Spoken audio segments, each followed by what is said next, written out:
Hello दोस्तों, आज मैं आपके सामने लेके आया हूँ देवा को, जो कि अघोर पंथ के अनुयायी हैं।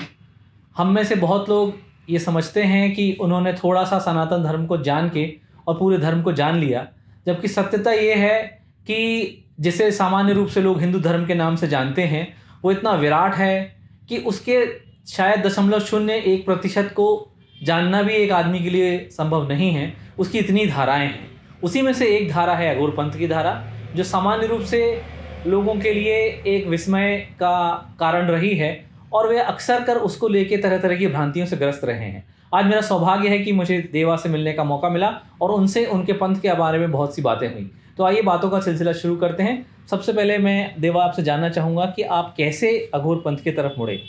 जय श्री महाकाल। अघोर पंथ की तरफ मुड़े। अघोर पंथ के प्रति मेरा जिज्ञासा रही शिव से लेके स्टार्ट हुई है। शंकर भगवान भक्त रहे हम उनके, बचपन से हम भक्ति किए, भक्ति के कारण जिज्ञासा पैदा हुई और जिज्ञासा के कारण हम उस पर घुसे, क्योंकि किसी अन्य से जानकारी लेना उसकी जानकारी लेना है। मेरे को मेरी चाहिए थी आत्मज्ञान। शिव के से होते होते होते होते उनके 5वें रूप जो कि अघोर है उस तक हम पहुँचे। अघोर का सीधा और साधा अर्थ है सहज।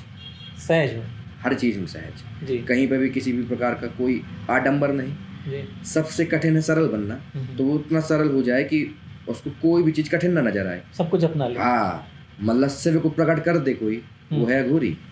अघोरी शिव से उनका जीवित रूप माने जाते हैं पृथ्वी पे, क्योंकि उनकी वेशभूषा, और अघोरी शिव का एक पदवी है जो कि उस पर कार्य करते हैं, इसलिए वो वैसे ही है। जैसे आप शिव को देखेंगे बिल्कुल वैसा ही है, कहीं पे भी कोई अंतर नहीं है। हाँ, बस वो सर्प की जगह पे वो मानसिकता लेके चलते हैं। अब अपन को ये देखना होगा कि अघोर है कौन। अघोर का वास्तविक अर्थ ये नहीं कि जो शमशान में रहे। जी जी। अघोर का वास्तविक अर्थ ये है कि आप गृहस्थ में भी रह के हो सकते हो, शिव रहे कहीं पे भी, सर्वव्यापी पूरी दुनिया में आप जहाँ भी रहेंगे अपने मानसिक विचारों के साथ रहेंगे। तो मतलब आपके कहने का ये है कि जो अघोर जो शमशान में रहते हैं और जो भस्म से अपनी लेप करते हैं, सिर्फ वही अघोरी नहीं है। अघोरी कोई गृहस्थ भी हो सकता है, अघोरी कोई भी कहीं भी हो सकता है। कहीं पे भी हो सकता है। इतना है कि शिव के भक्त अघोरी होते हैं, और सबसे बड़ा शिव भक्त जो होगा वो वैष्णव होगा।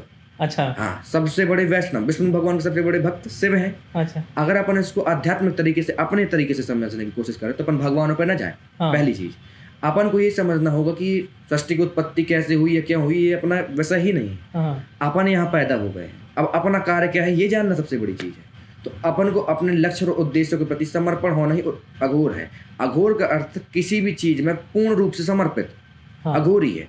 वो अगर तंत्र करता है तो फिर वो नहीं देखता कि वो मांस खा रहा है या कुछ, उसको मल मूत्र और दाल चावल में भेद नहीं आता। घृणा से परे, अपनी बुद्धि से परे, वो भयानकता से परे है, और सुंदर भी वही है, इसलिए शिव को सोम सुंदर कहा जाता है। तो शिव तक पहुंचने का एक मार्ग अघोरी है। अब अघोरी गृहस्थ कैसे है? शिव शादी किए थे, उन्होंने विवाह रचाया था पार्वती माई से। पार्वती माता से विवाह करने के पीछे का तर्क ये है कि लोग उनको देख के शादी छोड़ के न चले जाए। उनको ये न समझ में आए कि आध्यात्मिकता का अर्थ शादी ना करना है। नहीं, शादी करके आप पूर्ण हो जाते हो, किंतु शादी करने के पीछे का उद्देश्य अच्छा होना चाहिए। जैसे कि संभोग शादी नहीं।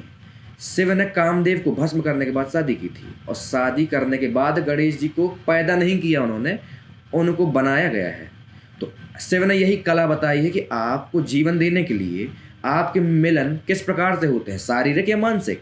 मानसिक मिलन से और अद्भुत चीजें बन सकती है, क्योंकि आपने ये मन में ही सोचा था कि शरीर को मिलाना है। तो इस प्रकार गणेश जी को अपन प्रथम पूजते हैं, तो ऐसा पुत्र पैदा करें ना कि अपन ही उसको पूज लें।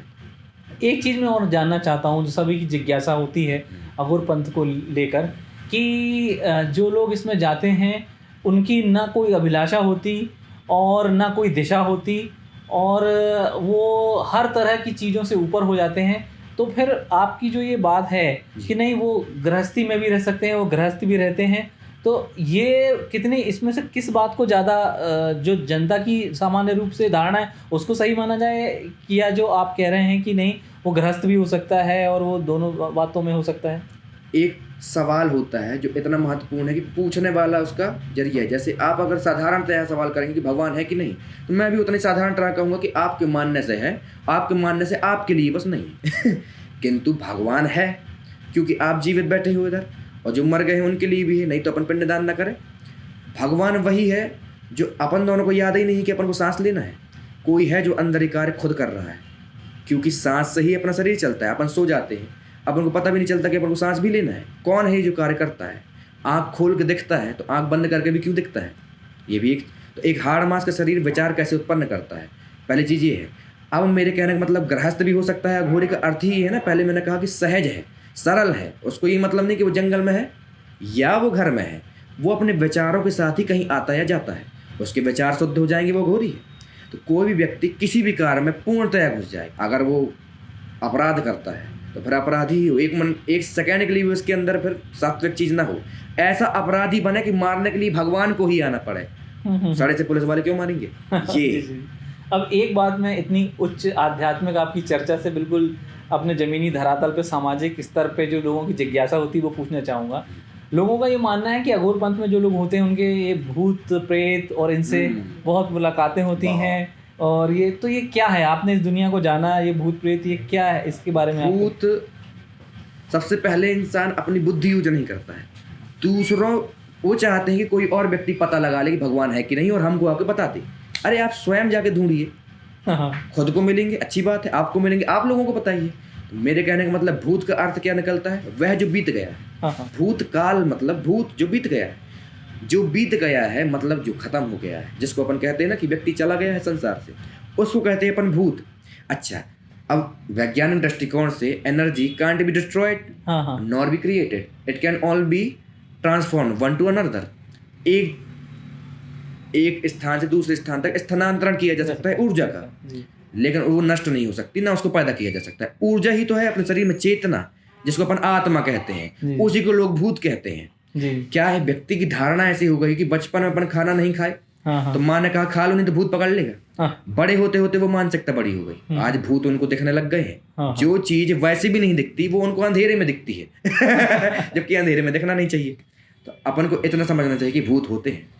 भूत प्रेत पिशाच यक्ष गंधर्व डाकनी याकनी, ये सब चीजें आपको मालूम है तो कहते होते हैं। जो नहीं मालूम, अरे तो अपनी जानकारी का कोई महत्व नहीं है। जो नहीं जानते उसका महत्व है, क्योंकि जानते तो हैं अपन जानते कि पंखा है, लेकिन ये हम तो नहीं पता क्या है, ये तो आप बताए हो। अपन मनुष्य है, ये किसी और ने कहा है। अपन है क्या, किसी दिन अपन को जब पता चल जाएगा तो अपन बता सकते हैं कि अपन क्या है।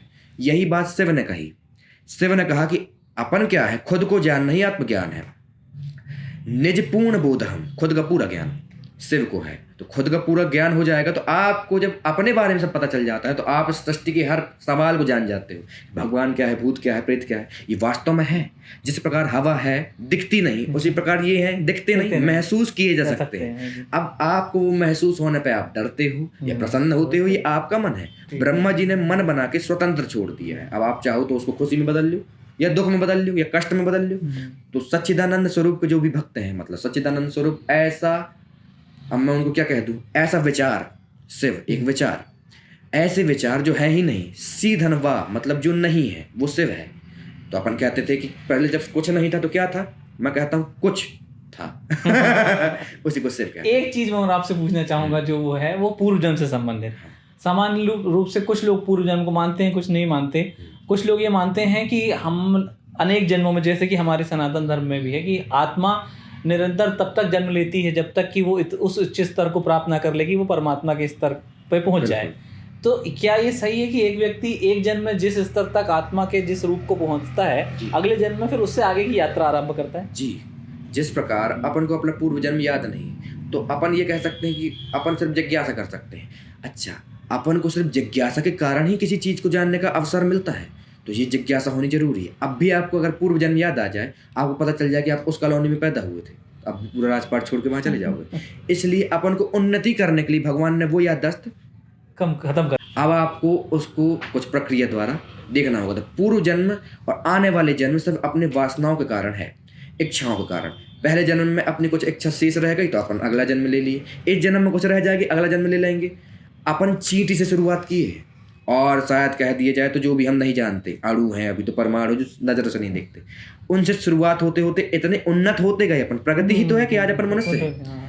अगर अपना अधोगति होती तो अपन वास्तव में जाते। अच्छा, मनुष्य जन्म को सर्वश्रेष्ठ कहा गया है क्योंकि एक मनुष्य ही है जो बाकी जीव जंतुओं का नाम रख सकता है। कुत्ते को कुत्ता कह सकता है, कुत्ता नहीं कह सकता अपन को मनुष्य।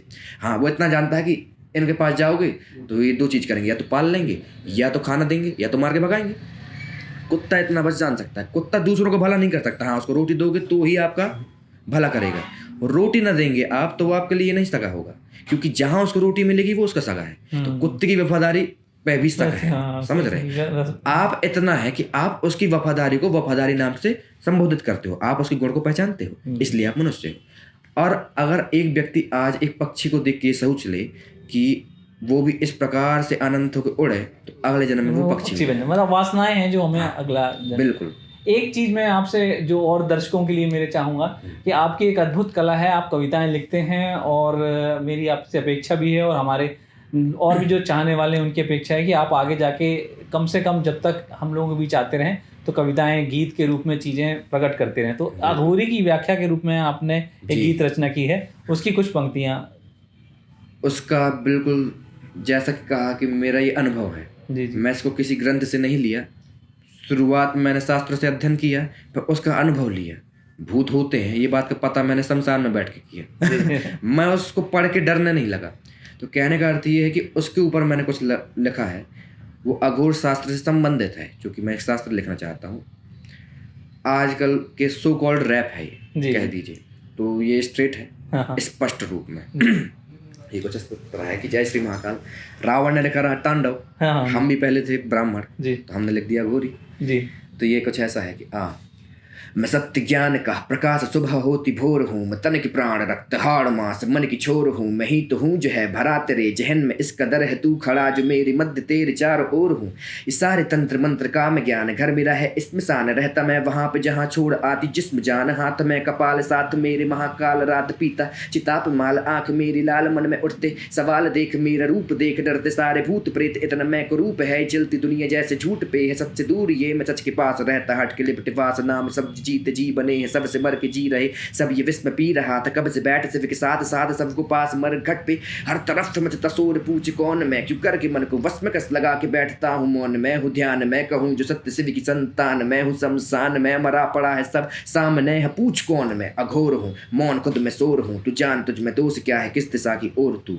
बम भोलेनाथ। बम भोलेनाथ। बम भोलेनाथ। सभी दर्शकों को बहुत बहुत धन्यवाद, और मुझे उम्मीद है कि आप आगे भी जब कभी मौका मिलेगा तो अघोर पंथ के अन्य अनुयायियों से मिलेंगे, देवा जी से बातें करेंगे। धन्यवाद। जय श्री महाकाल। बम भोलेनाथ।